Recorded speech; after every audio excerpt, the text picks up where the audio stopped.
Hello everyone, welcome back to the channel. So today I thought we would talk about the tips that I would give to beginner witches. There are countless lists out there, so this is just my top 5 things. So number 1 is research. There are so many paths and traditions out there that to just stick with one right at the beginning, you're probably not going to stick with that one for long.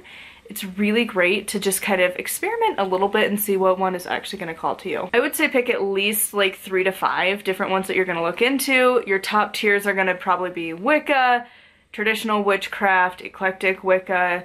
You might look into Druidism, might look into Asatru, might look into green witchery or kitchen witchery. There are quite a few different paths. You might go into fairies. Like there is so many different paths.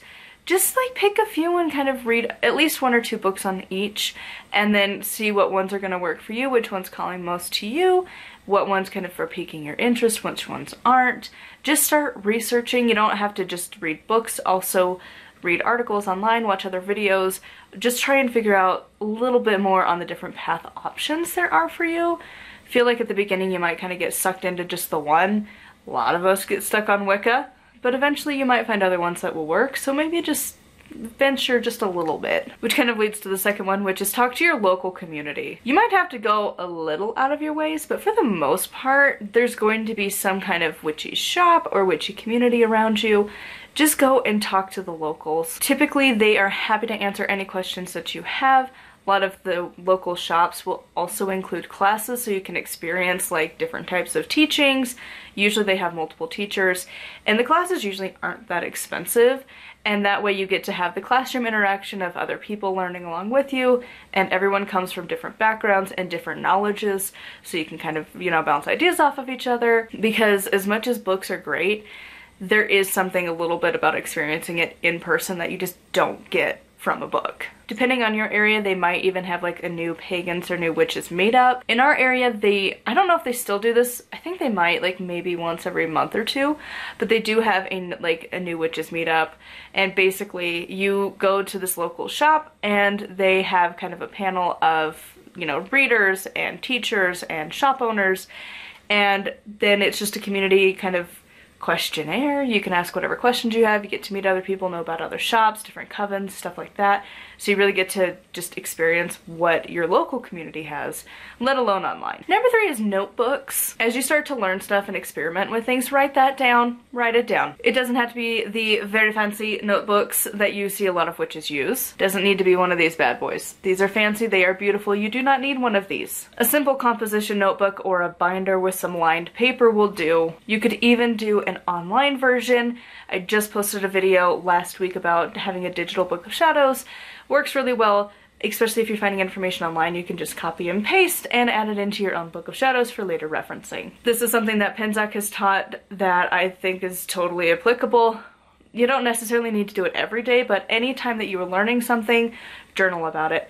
Write at least 1 to 3 pages discussing your current thoughts on it, what you're learning, what are you thinking about it, because this information is going to be so helpful as you gain more knowledge and you start to adventure on different things.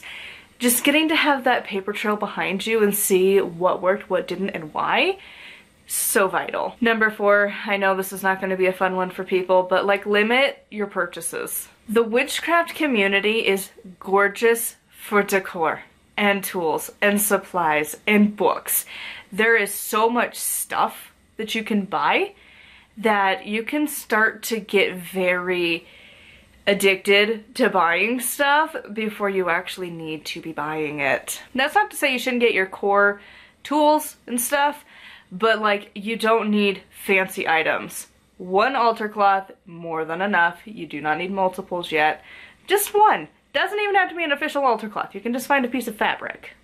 Half the time, I don't even use one. I just use the wood surface top of my dresser or whatever I'm using. You don't even need one necessarily. Same with like finding a wand, you can go make your own, or if you want to buy one, you know, you don't need to have multiples yet. Just 1's fine. Same with any of your other tools. You don't need to go out and buy them, but if you do, you don't need multiples. You don't need to spend $75 on this beautiful athame when you can find a cheap one at like a sporting store and just get one there. Or if you're fancy, you could make your own, but that takes a lot of skill. Even a fancy kitchen knife would work. Again, pagan shops are gonna have very beautiful items, but before you buy them, make sure that you actually need it. Same with divination tools. You don't need multiple decks right now. Pick one, maybe two. Maybe a tarot and an oracle deck. You don't need multiples yet. Just stick with one or two. Again, it's not a no purchase, it's a low purchase. Because a lot of people are going to dabble. And you might tell yourself, I'm not gonna do that. But you don't know yet. You really don't know yourself where you're gonna be in 5 to 10 years. So instead of pouring a bunch of money into something, it's not to say that you're gonna leave the craft completely, but you might find that like you don't need the tools.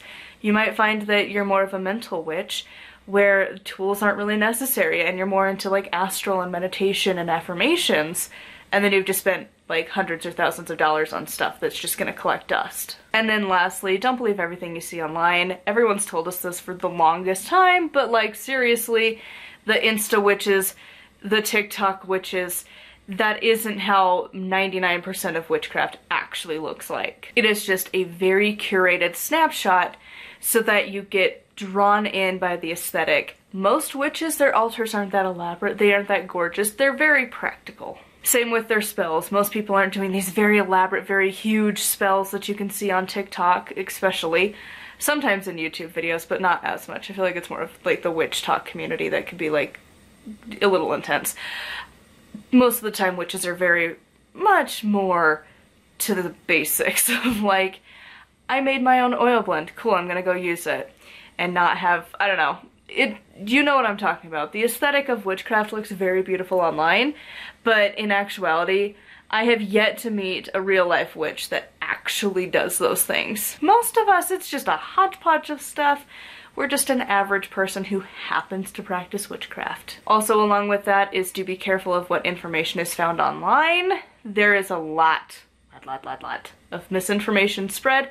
Again, the current like rounds typically, not always, but typically right now at least, happen on TikTok.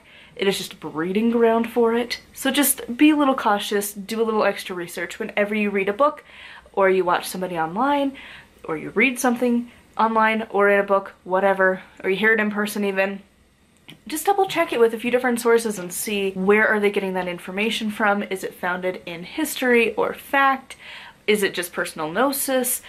That's not necessarily a bad thing, but just see if it's gonna work for you or not and where it's coming from. And of course, a lot of newer witches may not know that like certain herbs you really need to be careful with because they're also new but acting like, you know, they're the master teacher for you. Again, witch talk specifically really has a lot of those people. And so just be cautious. It's not to say you shouldn't listen to anybody online. There's plenty of great resources out there. Just go in with caution and always do your own research alongside of it, especially when it comes to herbs and plants and things like that, and even some crystals and stuff, because they, you know, they might tell you to put a rock in water and then drink that water, and then guess what? It was water soluble, and then you've got problems.